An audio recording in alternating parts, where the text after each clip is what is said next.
Well, I just wanted to start recording because we're starting to talk about, so Micah, you were just starting to say about preparedness. So why don't we just take it off right there and go from there?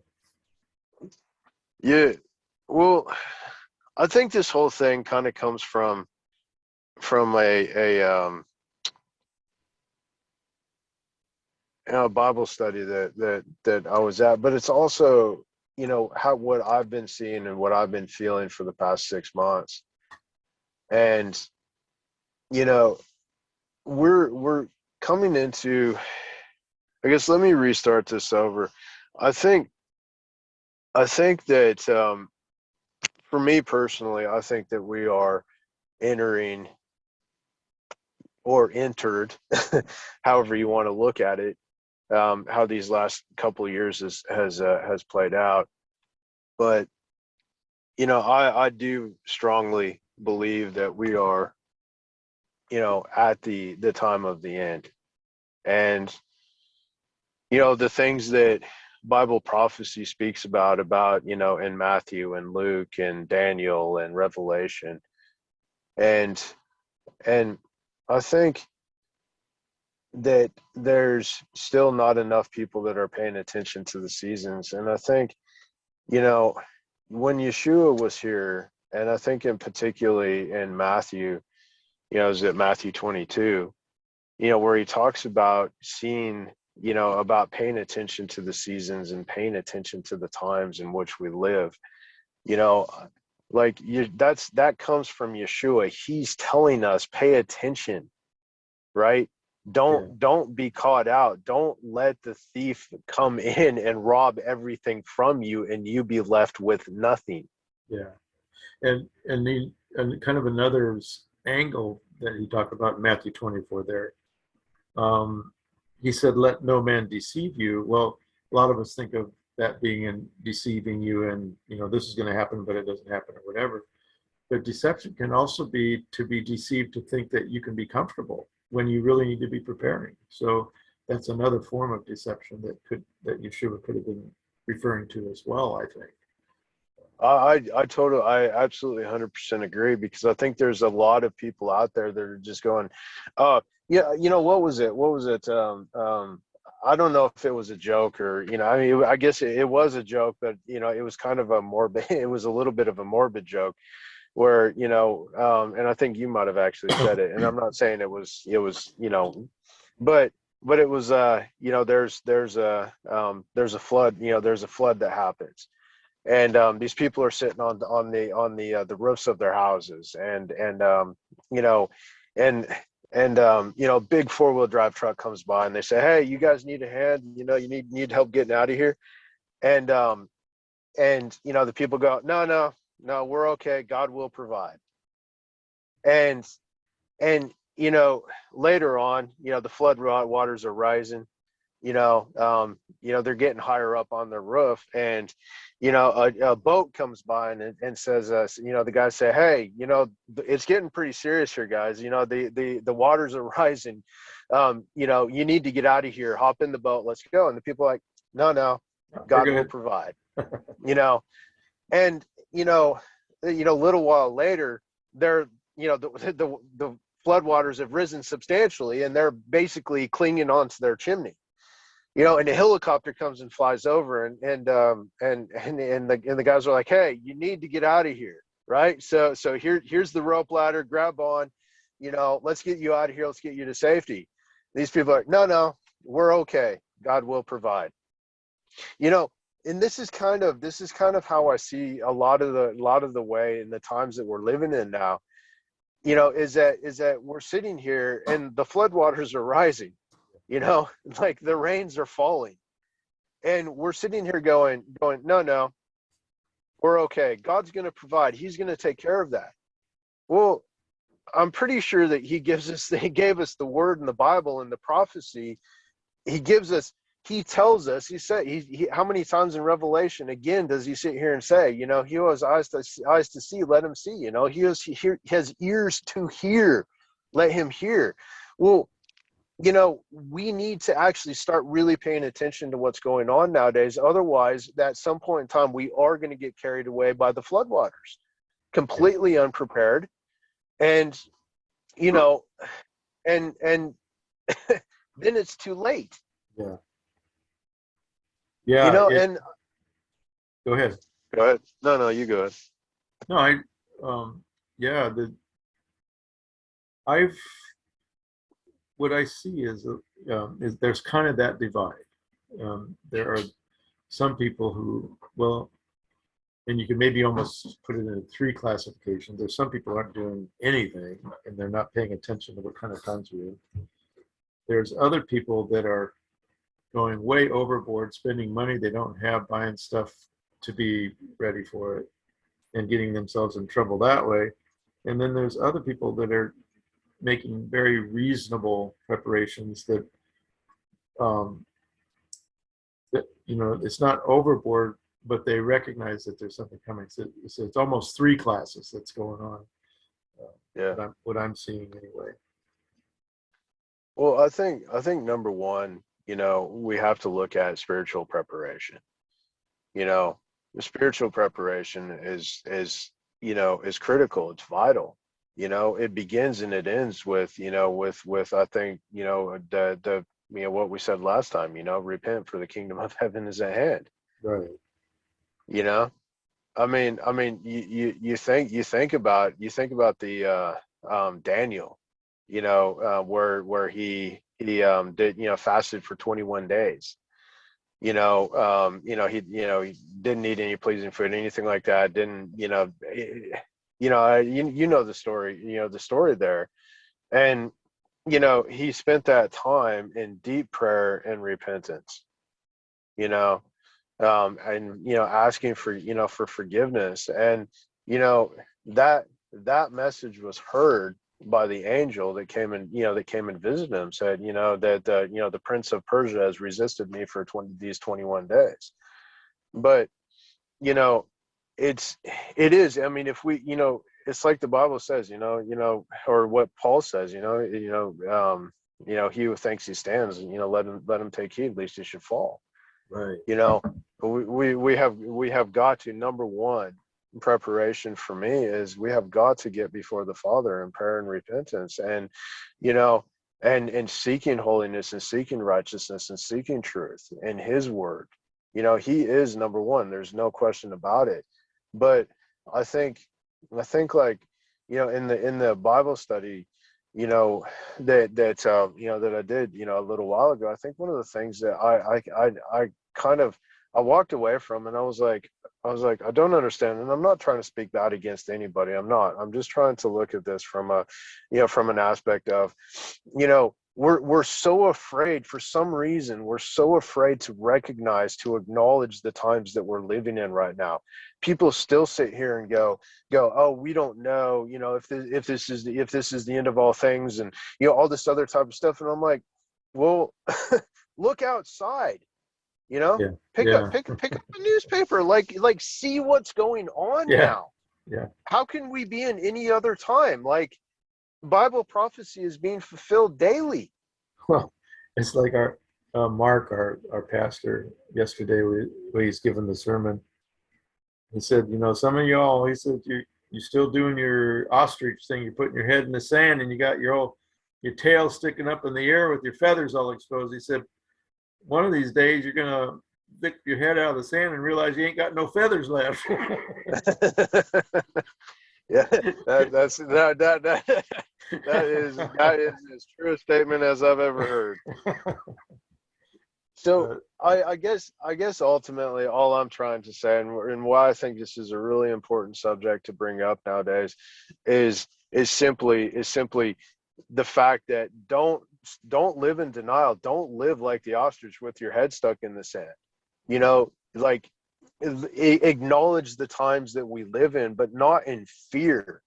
Right. But in a understand. And to be honest with you, I think, because what is it, Luke or is it Matthew, where he says rejoice, for the king, for your deliverance is is Luke, drawing near. Yeah. Lift up your head, redemption draws nigh. This is to me, this is a time of rejoicing. This is a time of joy, because we know that the Father's time is coming near. Now, we don't know that, the exact day, and I'm not even going to speculate on the exact day, because he said quite clearly, nobody knows but him. But Yeshua says also very clearly that we will know the signs of the season of of his coming. Yeah.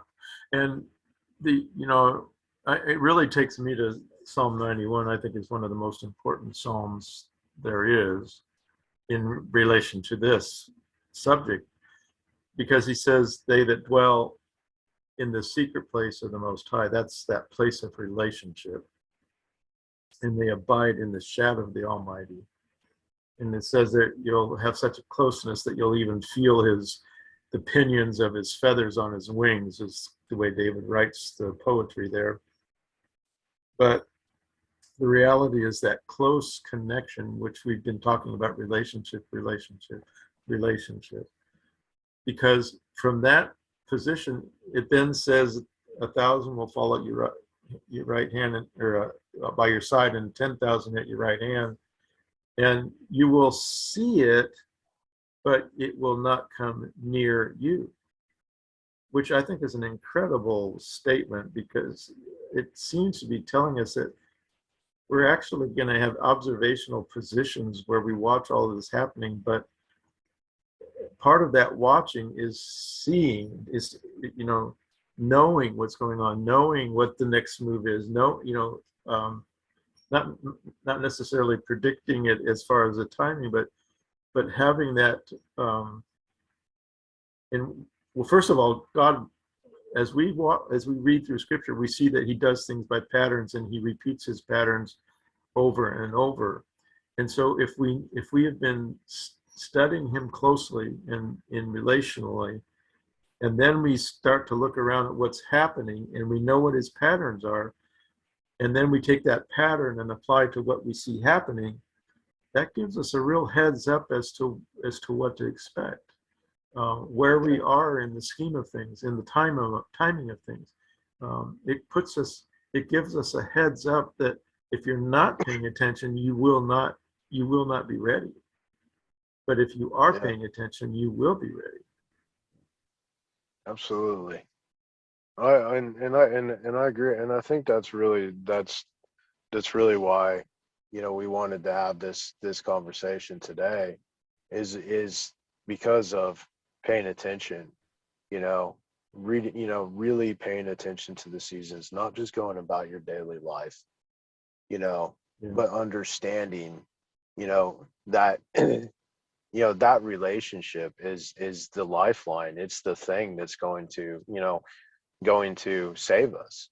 I mean, I look at it and I say, yeah, there are a lot of things over this past 6 months. There's a lot of things that physically I've done, in preparedness, because, to be able to take care of my family, to be able to take care of myself, and, be able to, should these things happen, I mean, I still, every day I wake up and I go, God, is it today? Yeah, right. Yeah. But I also have to understand is all of these preparations that I've made over this past 6 months, or 6 or 8 months, or anything like that, I still have to recognize what he said. He said, what Yeshua said. He said, if you're standing on the rooftop, I'm paraphrasing, obviously, but don't go back inside to gather your belongings, or if you're in a field, get out. don't turn back, to go get your belongings. Leave, just go. And so I am fully aware that any preparation that I have made personally could be for absolutely nothing, because I could be out, and not, hours away from any, anything. And, so, but at the same point in time, I believe that I am listening to what the Father has said, because I do believe that, like, the parable of the 10 virgins, the prepared ones were the ones who went into the wedding feast. So, yes, I believe that that is speaking about spiritual preparedness first, but I do believe that there's an aspect of physical preparedness that comes into this. Well, and I, I think that kind of brings us into a subject of how to prepare or what to prepare. Um, and I know there's, probably 1,000 blogs out there on preparedness, so I'm not going to try to address all of that. What the one principle that I think is appropriate for me, and I suggest it for others to maybe be appropriate for them as well, but is to think at a very practical level. And I'll just give you one example. I know, like when hurricane somebody's coming along down here on the Gulf Coast here in Mississippi or Louisiana, or well, I should say Louisiana. I gotta say it right. I say it right. But anyway, I It's see. a tough one to say, actually. Yeah, Zana. Anyway, so I'll stop slaughtering you. Anyway, I see people coming out of the Costco or Sam's Club or whatever with case after case of bottled water, so that because they want to be ready because they might shut the water off, and I'm going like, well, that costs you quite a bit of money just to buy that water. Did you really need to do that? And oh yeah, I got to be ready. Well, do you realize that you could have had a whole bunch of water just in your bathtub? If you'd have just run your bathtub full of water, that water would have been drinkable. Well, and also the fact that bottled water does have an expiration date. Yeah, that too. So, or even a lot of people don't think about this, but most people have a 40 or 50 gallon hot water tank. Well, that's water that you could drink. So buying 10 cases of bottled water is way more expensive than just utilizing, or save your milk jugs and put water in them, for Pete's sake, if you want to have it out of a bottle. I mean, so I'm just using this as one example of just, if you think about it just a little bit further, instead of getting into the hype and hysteria of what everybody else is doing, stop and put a little bit of thought into it and go like, do I have resources already at hand here that would basically accomplish the same thing? Because if you're down at the big box store and you're fighting the 100 people that are in line to get that last pallet of bottled water, you're going to be in trouble. But if you're home filling up your bathtub and maybe filling up some of your milk jugs you've been keeping around or whatever, there's nobody to fight. You're at home. And Yeah. so I hope I made my point clear of just keeping things simple. You can be very prepared and not spend a lot of money. You can be very prepared and not even really feed into the hysteria that it invariably occurs whenever something like a hurricane or something happens. And there's just really good, simple ways that you can be very prepared and way ahead of the crowd. So that's my point. Well, I think that's buying into the hysteria. I think is huge, because for me, I think there's so many people that are out doing these things for out of fear. Yeah. And we've addressed fear a number of times on this podcast. Right. Yeah. And for me, when I started going through things and putting things together, and deciding on what I wanted to buy and what I didn't want to get and everything like that, there's never been a moment where I have bought something or done something because I was afraid. You know, Right. everything that I've done is, you know, has been solely out of, you know, out of being as, you know, as prepared as I can possibly be. But also, you know, if I do have to leave my house, or, you know, whatever, being able to have it easily you know, transportable, where, you know, Right. where I Yeah. can, you know, it's there. And, you know, but yet I know I have enough to be able you know, take care of whatever I need to take care of.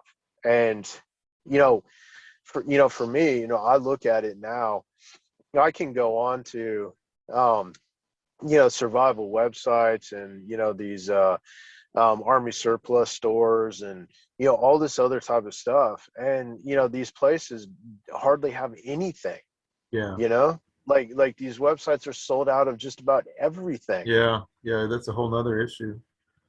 you know. And I'm going, you know, like, there's, you know, for me, there doesn't seem to be a reason for it, because if, you know, I mean, how many pants can you wear? I mean, Yeah. I don't know about you, but I can only wear one, Yeah. you know. I mean, if I put thermals on, then I can stretch it to two. Yeah. But, you know, but you know, stuff like that, like, there's a point where you know, where we just are doing things because we think, oh, the more I have, the better off I'll be. And I don't actually think that's necessarily true, you No, know. it's I, not I actually. you know, I think you have to really stay within your means. And, you know, when you have set out and you've accomplished, you know, that, putting together those things that you need, then that's enough. You know, don't continue to buy things and hoard things, because, I mean, first and foremost, there are other people that do need stuff. But, you know, again, you don't need to be operating in the spirit of fear. And, you know, like, we need to set, you know, we need to set ourselves apart. We need to stay away from the hysteria. We need to stay away from the fear, because we are not ruled, we are not governed by a spirit of fear. You Yeah. know, we are, you know, the our spirit is of peace. It's of a sound mind. It's of being able to make logical decisions. Like, Right. that is the, you know, the mind of Christ, you know, See, that he promises. well, that reminds me of when I was a kid, around high school age. There was a fellow, one of the teachers at our college we lived at, that was real um, knowledgeable in survival skills, and so he used to take some of us guys out on a survival weekend. We would basically would just take a few little supplies that we could carry in our pockets, basically, and go out and survive off of what we could find to eat off the land, edible plants and things, and make fire out of not having matches or anything, and uh, make a shelter and all those things. And it was really fun. We did a lot of, we did it quite a few times. And, but one of the things he used to stress was, he said, now you can go out there and buy a whole bunch of stuff that you carry in a backpack out there, and carry all that stuff around on your shoulders, or you can carry very little and carry it between your ears. and Yeah, that, and he said, you know, the choice is yours. And yeah, I always remember that, you know, either carry it on your shoulders or carry it between your ears. But I thought that, but this kind of brings me to another point, and I think this is another thing we were talking about in thinking about putting this podcast together, was the the equipping and physical aspects of being prepared is one thing, but there's the spiritual and community side of preparedness to be considered as well. And what I mean by community side is beginning to identify the people that you know you can trust, the people that when the going gets rough, you know that you're going to be able to trust them. You know you wouldn't mind having them in your camp. Um, and quite frankly, this last 2 years, um, if if it's done anything for me, and there's kind of a silver lining in the in the cloud of negative experience of the last 2 years. It's been rough on a lot of people. But one of the Yeah, things, it one has. one of the silver linings is it, and I started recognizing this fairly early on. I said, you know what? I'm learning who comes into my camp and who stays out. I'm learning who are the people I can trust and who are the people I can't trust. And I think it's important for us to begin to identify the, shall we say, spiritual families or communities or whatever, the people that when the going gets tough, they're going to be the people that can gather together and um, survive well because they have the skills and the maturity and the spirituality that is going to be able to go through a really rough time um, doing very well. And then there's Yeah. going to be a lot of people that are going to just fall apart and go crazy and do crazy things. And you don't want to be around those people. And so I think it's right now is a time to really begin to identify who that is, where that is, those kind of things, because that's where you want to begin to position yourself as these events continue to bring themselves upon us. Yeah, I agree, and and I think it's, you know, are we talking about separation? I mean, the Bible speaks about the set apart believers quite a bit. Yeah, we are. Yeah, Because I there think you is a have point in to. time, and yeah, absolutely, and there is a point in time in the Bible where, you know, look, first off, let's just be clear that Yeshua is coming back for for a bride, Right, right. worthy of him, plain and simple, right? A bride who has been through the fires, who has overcome, who has conquered, has come out on the other side refined and perfected. So yes, we are talking about, there is a point in time in the Bible where everything is set apart, everything is gone, is left. You do remove yourself, you are removed from society, because that's what the Bible says. To me, that's what the set apart believers means. That's what Revelation means when he says, come out of her, my people. Right. In Babylon, it is coming out of the ways of the world, of not just sin, but being around sinful people. Yeah. There is a point in time where that will happen. Well, And yeah. Um, when I read um, Revelation 18, other places, even Jeremiah 50:51, it talks about, it says, Babylon is fallen, come out of her. So what does that mean? Can you geographically, let's say, first of all, I'm not going to say any one nation in the world is Babylon per se. I believe it's more of a systematic type of thing. But if you think about it, because it talks about it, merchants and buy and sell and those kind of things. When we look at across the landscape of society today, and it can be America, it could be Australia, it could be New Zealand, it could be Europe, it could be whatever. In any case, the banking system has become more corrupt, the political system has become more corrupt, the social, economic, everything has, and the scripture is telling us that all of those things are falling. And so what does that mean for us? Well, I think it means that we have to more and more find ways to not be part of those systems. To take banking, for instance. Right now I still have a bank account, but more and more I'm trying to find other ways to take care of the financial aspects of life. But life has its financial aspects, we have to deal with it to one level or another. But there are ways that we can do less and less with the banking system. One of a very easy way is, instead of leaving cash in your account and writing checks all the time or using your ATM card or whatever, start doing more and more cash.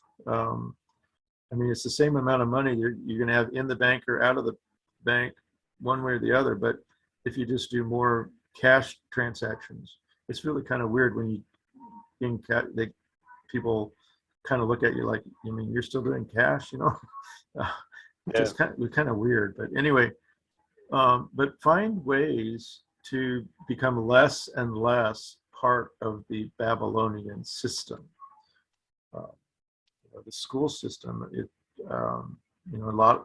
over 1 million students have come out of the public schools in the United States just in the last 2 years because of what's taken place. Parents are going, it's just not worth it. We're going to go ahead and do homeschooling. And there's lots of great support for people who do homeschooling. I'm just listing a couple of things. I'm not saying that's what everybody has to do, but I'm just saying that if you look at your situation and look at ways that you can separate out of Babylon, out of the system. And there are ways. And sometimes it can be pretty creative, but you can do it, Yeah, look, there's been a point in time where somehow we've allowed these systems to come in and overtake everything. When I was growing up, and obviously when you were growing up, the level of technology was nothing, and and we lived just fine. Right. You could say that we actually live better then than we do probably now. Better. A lot fewer things to worry about. Yeah, exactly. So again, I'm not one of those, people that looks in the past and goes, "Oh, the good old days. I wish we could go relive those." I'm not saying that, but what I'm saying is that the systems that we have built up and we've made these indispensable parts of our lives. Come on, when we were kids, were we walking around with cell phones, Really? 24/7 stuck in our face? No, we weren't. Not at all. Hey, Micah, I remember the first time you hooked up our VIC 64 or whatever that was, computer, Commodore 64, Commodore 64 computer. You were able to hook it up to a phone thing and play some kind of game with your friend. It's like what's going on here? Yeah, well, and that was all script based as well. There was no graphics to it at all. Yeah, really. But you had a modem. That was the word. Yeah. What was it? It was a I can't even remember anymore. Yeah, but I'm just saying how far things have come in that period of time. But this is what I'm saying, and this is the ridiculousness of where we are now. We've based our lives around technology and the ability, instant communication, instant information, all these other types of things. And we've bought the lie that these things are indispensable to society. And to be honest with you, I think in a lot of things, these are the things that are the destroying, right. Tearing the very fabric of society apart.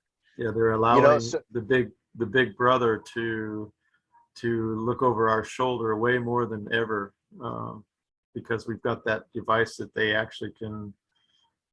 Well, and I think one of the scariest things about technology nowadays, and I don't mean to rabbit trail here too much, but for me, one of the scariest things about technology nowadays is that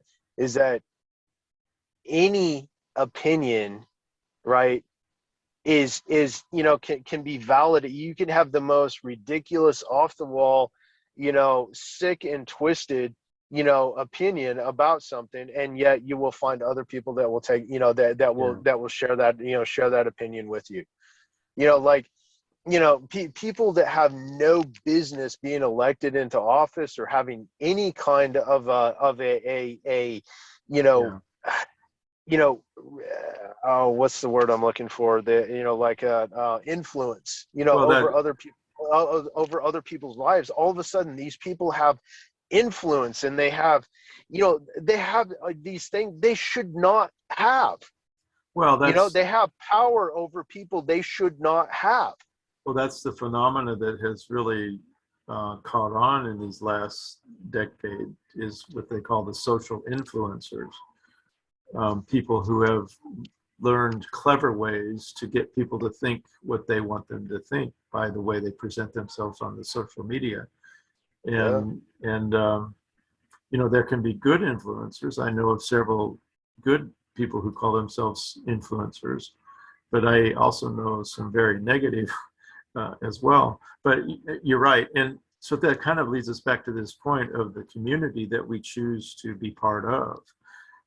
Because if we're not careful, we can get drawn into any of these other side streams of society that in the end are not going to be safe at all. And so we have to be very intentional now about what we allow to be part of our lives and what we want to be what other lives we want to be part of, because there's a lot of choice out there, a lot more choice than there ever was, which means that we have to be much more determined in researching out and understanding those who we are bonding with, as maybe that, I don't know if that's the right word to say, but coming into association with in a way that when things really start to deteriorate, these are going to be the ones that this will be the ship that we are in. We'll have made our choice. And at that point, we won't be able to jump ship because there'll be sharks in the water. So we're going to have to live with that decision. So we want to make sure we make the right decisions now while we have the ability to do the right decision making. Yeah, I totally agree. I mean, there's a lot of wolves in sheep's clothing, and there's a lot of false prophets, and there's going to be even more. Yeah. And a lot of people will get led astray, but I think to really summarize up that as long as we find shelter under the shadow of his wing, as long as our relationship is number one with him, as long as we are seeing the seasons and understanding the things that are going on, that we are prepared, then yes, it will be much more difficult, near on impossible, because when you are protected and covered by God, the enemy can't get through to you. It's our choice to allow the enemy in. But when we make those our priorities in life, particularly going forward, like, we don't know what 6 months from now, a year from now is going to look like, but as long as we have those things in our life, then we will have a steady rudder. Well, look how fast things have. I mean, just this week, we now have a major nation attacking another one. Yeah. Well, and we're not too far away from another nation attacking another one. And some people are yelling World War III right now, which may be. And what kind of upheaval is that going to cause in the supply chain, in fuel, energy, in banking? Some people are predicting, well, I'm not going to go in there because I don't want to contribute to the paranoia or the hysteria, but basically, I'm just saying all of these things because that's how tenuous we tend to think. Some people titled it a normal biases that we have our brain wants to think that things are going to be normal, and when there's threats coming along that say maybe it's not going to be normal, well, we don't want to entertain that idea, and so we kind of shove it to the back. We talk about the ostrich. Well, that's kind of the problem of the ostrich, is that you think, well, if we don't pay attention to it or don't, then maybe it's not going to happen. But the reality is that, maybe it's not going to happen, but maybe it is. But, if it does, do you have some kinds of prepared things that would help you Yeah. get through that episode a lot easier than if you had done nothing. Those are the, there was another, so we used to, in Southern California, we were doing a series of we were calling it end time preparation. And we were talking about kits to have what we call a bug out bag and have just basic essential kind of things. And this one gal, she had gone ahead and put together her bug out bag, and she had it in the back of her car, and she was working down the hill a ways, and she was coming up one afternoon, and there was a fire that had blocked the road off. And it wasn't an end time event or anything. It was just the fire blocked the road off. And there was miles of cars in the backed up because they couldn't get on through, and there was no detour at that spot. And so she got out her little bug out kit, her little bug out bag, and she had some water and she had some food, and she had a way to be very comfortable waiting for that road to open. It wasn't an end time event, but the fact that she had just that little level of preparation, she was way more comfortable than most of the other 90% of the rest of the people that didn't have anything along with them. And that was another example to me of maybe just a different, have a mindset that's, I remember, I forget what it was, Carnegie or one of the rich guys that did a lot of investing. One of the things he said he always did that made him very wealthy, I think even Berkshire Hathaway says the same thing. He looks at what everybody else is doing, and then he does a 180-degree turn and goes the opposite direction. Because what he's found out most of the time is that everybody, or a good share of the people, are wrong.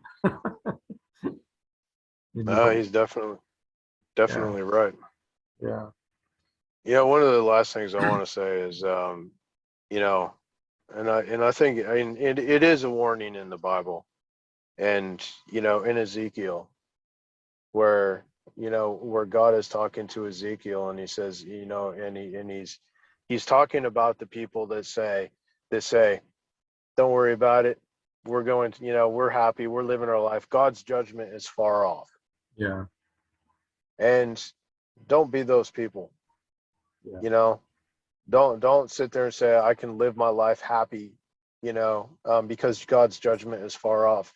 The fact of the matter is, we don't know, and we don't know when his judgment comes. We don't know any of those things.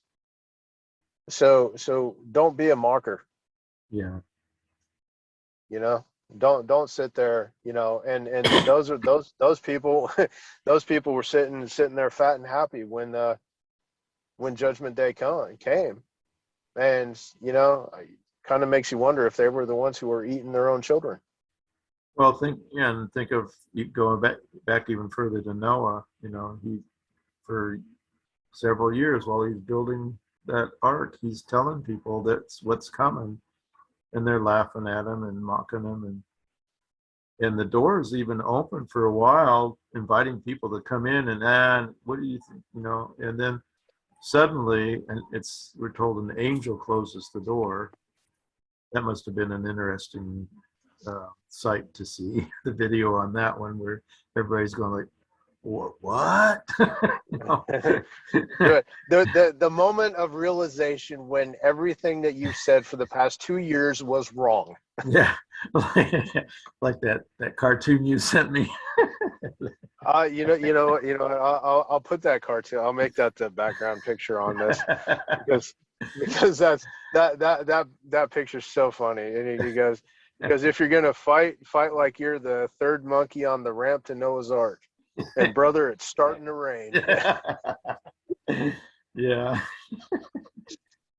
Yeah, I could just imagine when those first raindrops started hitting, boy, and the door was closed at that point, and that's really, you talk about God's patterns. That was the first time he displayed that pattern, but that pattern has been displayed again and again.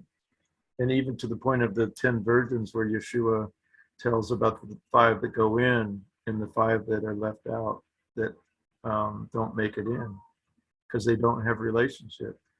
Yeah. And that's, Yeshua said, broad is the way and broad and easy that leads to destruction. That's where most of the people are going. It's wide, it's easy, it's paved really nice, it looks really good, it's real easy. It's got it's just, and so most people are going there because it's real easy. No, nothing holding them back. But narrow and steep is the way, and few there be that find it. And that's kind of, I think, that kind of really sums up this whole talk that we've done here, these 45 minutes, Yeah. is that we're encouraging each one of you who are listening to take the hard way. Because in the end, it's really the easy way. Well, it's the only way that It's leads the, to life. it's the only way to life. Yep, that's right. Yep. So I think we've probably said enough tonight, huh? Yeah. Yeah. Yeah. Yeah. I think so. All right. Well, until next week, as they say, keep your powder dry. Yeah. Or in the Marines, they say stay frosty. Yeah. All right. Okay. So, shalom, shalom.